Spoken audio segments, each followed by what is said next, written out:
The morning of 1979 began like any other for Steven Musick, a young Navy man with his whole life ahead of him. He walked into a clinic for a routine swine flu vaccine, never imagining it would be the last thing he did as a healthy man. By nightfall, the world turned dark.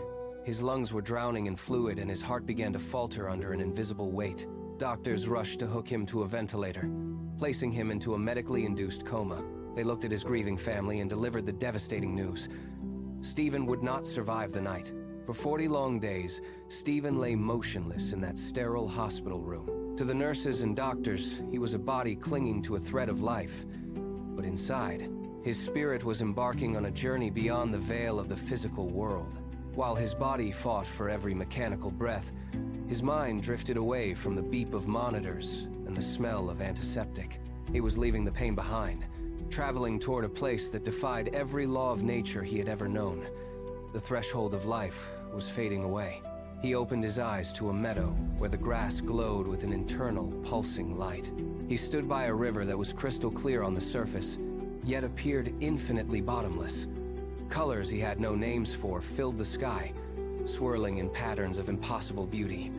Then, a man walked toward him. There were no robes or halos, just a calm, overwhelming presence. In that moment, Steven realized he was loved completely, regardless of his past or his failures. The man showed him a vision of a woman he had never met before. He saw her face, her smile, and he knew with absolute certainty that they would marry and have children. It was a glimpse of a future that felt more real than the life he had left behind. The peace of the meadow was perfect, a sanctuary of light and total acceptance. The vision came with a condition.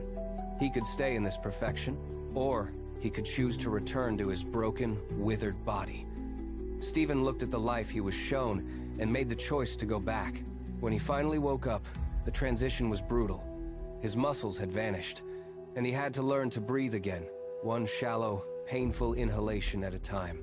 The doctors doubted he would ever walk or think clearly again, but Steven possessed a secret strength. He defied every prognosis, driven by the memory of the woman in the meadow. Years later, he walked into a room and saw her. She looked at him not as a stranger, but as someone she had waited to recognize. They married and raised their children, living the exact life he was shown. Steven spent his remaining years telling everyone that their future is already being prepared. Whatever season of waiting you face, the meadow is real, and the life ahead is certain.